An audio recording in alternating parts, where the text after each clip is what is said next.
General साहब, इस वक्त ईरान, इसराइल और अमेरिका की जंग की वजह से मिडिल ईस्ट समेत पूरी दुनिया में जो हैजान की कैफियत है, आप इसको कैसे देख रहे हैं? क्या ये भी आइंदा चंद रोज में माजी की कशीदगियों की तरह खत्म होती दिखाई देती है, या ये इस बार जंग का इख्तिताम खतरनाक होगा? बिस्मिल्लाहिर्रहमानिर्रहीम। Shazia, thank you very much for having me. देखिए, जंग का इख्तिताम तो जैसा भी होगा, लेकिन एक नया मिडिल ईस्ट और एक नया एनवायरनमेंट जो है ना, वो जरूर इस्टेब्लिश हो जाएगी इस रीजन में जी, और हो गई है।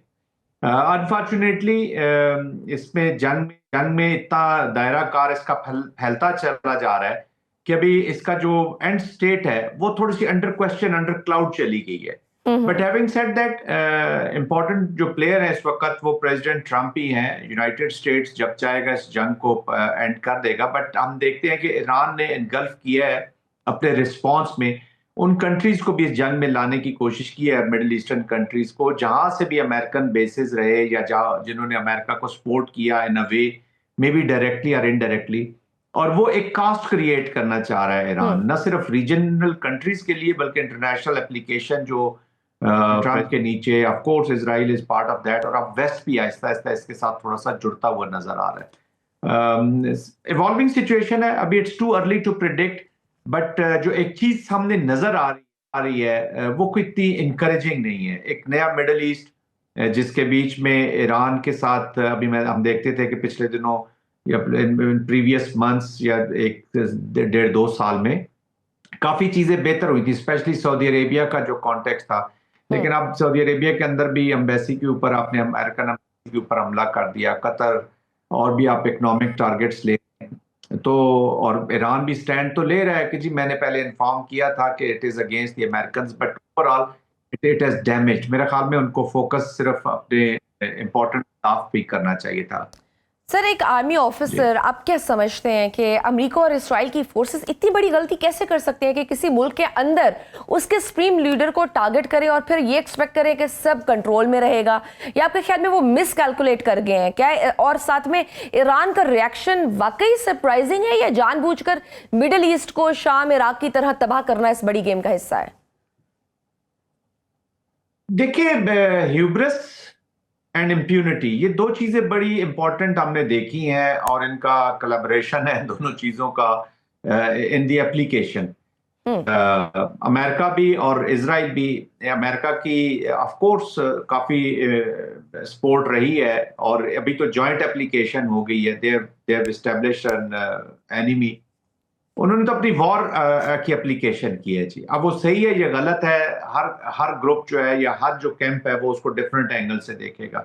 There is a lot of geo-economics also involved in this. There are a lot of geopolitics involved in this. And unfortunately, जब इजराइल की एप्लीकेशन होती है तो it is the clash of two ideologies also. एक ideological base है जो इमाम Khomeini के साथ अटैच थी इन ईरान में, वर्सेस नेतन्याहू जो जूइश ज़ायनिज्म की एक अप्रोच है, और बीच में फिर पॉलिटिकल वॉर मेकिंग जो है वो थ्रू आ जाती है United states.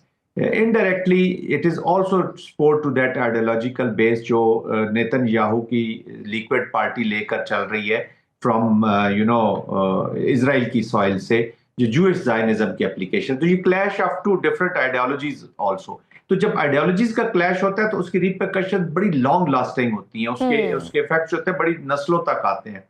Over a period of time Israel ने भी कोई इतना अचीव नहीं किया, टू बी वेरी ऑनेस्ट। देखिए, अमेरिका इतना दूर बैठा हुआ है, ठीक है, वो उनको सपोर्ट करते हैं, लेकिन इजराइल ने इधर ही फलस्तीन के नेबरहुड में रहना है, लेबनान के नेबरहुड में रहना है, ईरान के रीजन में रहना है। तो इन्होंने अपने आने वाली नस्लों को एक अजीब से एक कंटेस्टेशन में, एक हेट में डाल दिया, hate they have created. But any how they have, मुझे तो कोई शक नहीं है कि इजराइल की तो अपने जूइश ज़ायनिज्म के अपने बिल्कुल अज़ाइम है, और इस ईरानियन एप्लीकेशन के बाद मैं नहीं समझता। लेकिन जो वो एक्सपेक्ट कर रहे थे, जो वो रिजल्ट्स लेना चाह रहे थे रजीम चेंज के, वो तो हासिल ना हो सके ना, तो काइंड ऑफ के ये ज्यादा लॉस तो फिर उनका ही हुआ इस उसमें। देखिए, लॉस हुआ या नहीं हुआ, दे आर प्रिपेयर्ड। जब भी आप वॉर में कोई कंट्री जाती है शायद, तो they are prepared for the cost. तो मुझे अभी तक तो लग रहा है कि जो कॉस्ट अभी तक वो पे कर रहे हैं वो सामने उसको बर्दाश्त कर रहे हैं, उसके लिए वो तैयार हैं। लेकिन जो मैं जिस तरफ इशारा कर रहा हूँ, ये वो कॉस्ट है जो सामने नजर नहीं आ रही। ये वो लॉन्ग कॉस्ट है लास्टिंग। जिसका इफेक्ट 20 साल बाद, 25 साल बिल्कुल बाद सही। आएगा।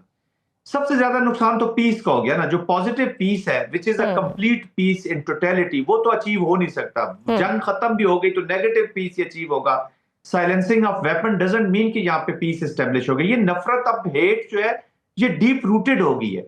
और ठीक है, इस वक्त मिडल ईस्ट जो है वो ईरान की पॉलिसी से शायद खुश ना हो, लेकिन ओवरऑल उनके इजराइल ने उनके लिए भी एक अलार्म क्रिएट कर दिया है। एक रेजिस्टेंस जब ये ईरान खत्म हो जाएगा और उसके बाद अगर हम समझते हैं कि जी ये जूइश ज़ायनिज्म जो है ये अपनी एक्सपेंशनिस्ट पॉलिसीज को परसू करता है, ये ग्रेटर इजराइल की तरफ बढ़ता है, तो फिर there are challenges for other और कंट्रीज। सर मिडिल ईस्ट की जानिब से आप कोई रिएक्शन देख रहे हैं ईरान पर? सॉरी, मिडिल ईस्ट की जानिब से कोई रिएक्शन आप देख रहे हैं ईरान की तरफ?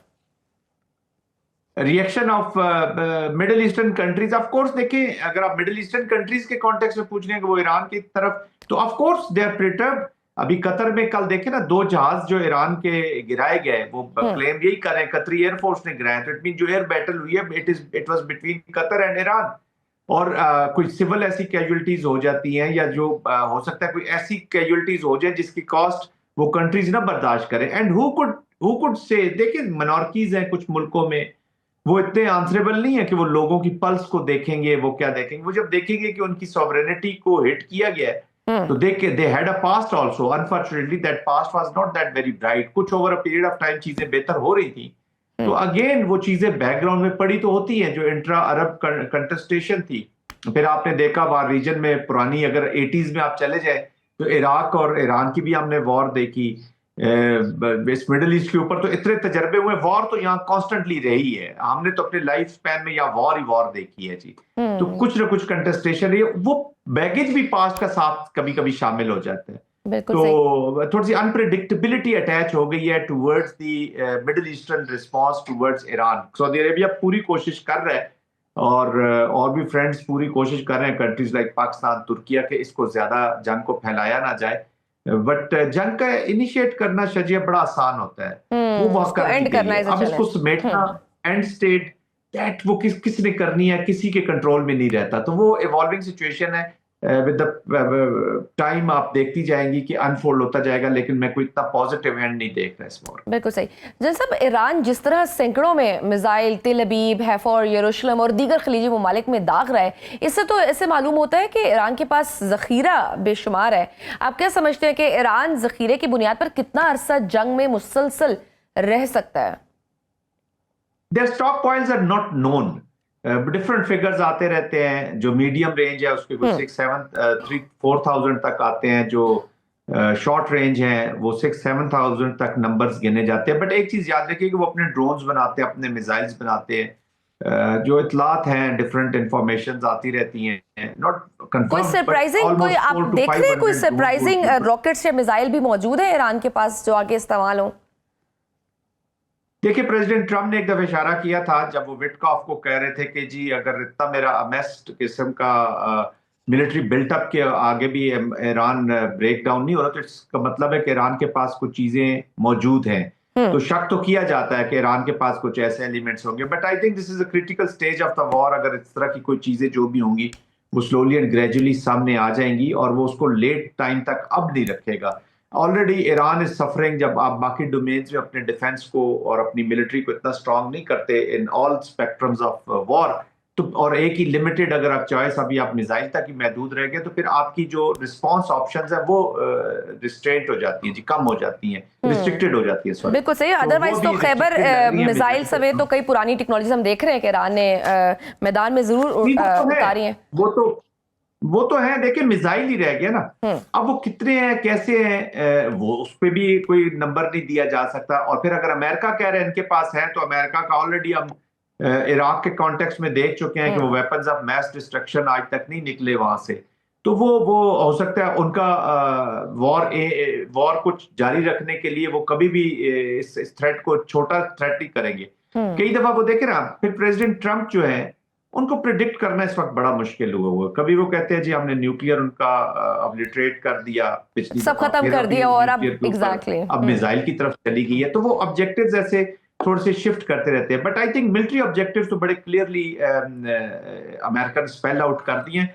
उनको तो वो इमीडिएटली कोशिश करेंगे कि 4 to 5 वीक्स अंदर अंदर उनको अचीव कर लें।